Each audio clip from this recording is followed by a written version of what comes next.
రాజమౌళి సృష్టించిన కళాఖండం బాహుబలి మరోసారి మన ముందుకు రాబోతోంది. అక్టోబర్ 31న దీన్ని ప్రేక్షకుల ముందుకు తెస్తున్నారు. అయితే 2 పార్టులను కలిపి ఒకే దాంట్లో చూపిస్తామని ఇప్పటికే రాజమౌళి ప్రకటించారు. 2 పార్టులంటే రన్ టైం భారీగా ఉంటుందనే ప్రచారం మొదలయ్యింది.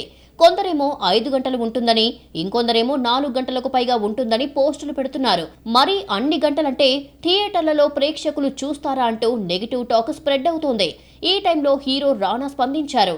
ఆయన నిర్మాతగా వ్యవహరించిన కొత్తపల్లిలో ఒక రోజు మూవీ జూలై 18న రిలీజ్ కాబోతోంది. ఈ ప్రమోషన్లలో భాగంగా బాహుబలి రన్ టైం గురించి స్పందించాడు రానా. రన్ టైం ఎంత ఉన్నా నాకు హ్యాపీనే. ఎందుకంటే నేను ఈ ఏడాది ఎలాంటి సినిమాలు చేయకపోయినా నాకు బ్లాక్ బస్టర్ రాబోతోంది. కొందరేమో 5 గంటలు అంటూ పోస్టులు పెడుతున్నారు. అన్ని గంటలు ప్రేక్షకులు సీట్లలో కూర్చుంటారా లేదా అన్నది సందేహమే. కానీ రాజమౌళి ఏం చేసినా ఆలోచించే చేస్తారనే నమ్మకం నాకుంది. రన్ టైం గురించి నాకు ఎలాంటి క్లారిటీ లేదు. దాని గురించి రాజమౌళికే తెలియాలి. ఆయన నాకేం చెప్పలేదు. రన్ టైం విషయంలో ఎలాంటి టెన్షన్ పడాల్సిన అవసరం లేదు. ప్రేక్షకులను దృష్టిలో ఉంచుకునే రాజమౌళి డిజైన్ చేస్తారు అంటూ తెలిపాడు రానా. ఇక బాహుబలి ఎపిక్ పేరుతో రిలీజ్ చేయబోతున్న ఈ సినిమాలో బాహుబలి 2 పార్టుల్లోని కొన్ని ఇంపార్టెంట్ సీన్లతో ఒకే సినిమాగా తీసుకువచ్చేందుకు ప్లాన్ చేస్తున్నారు.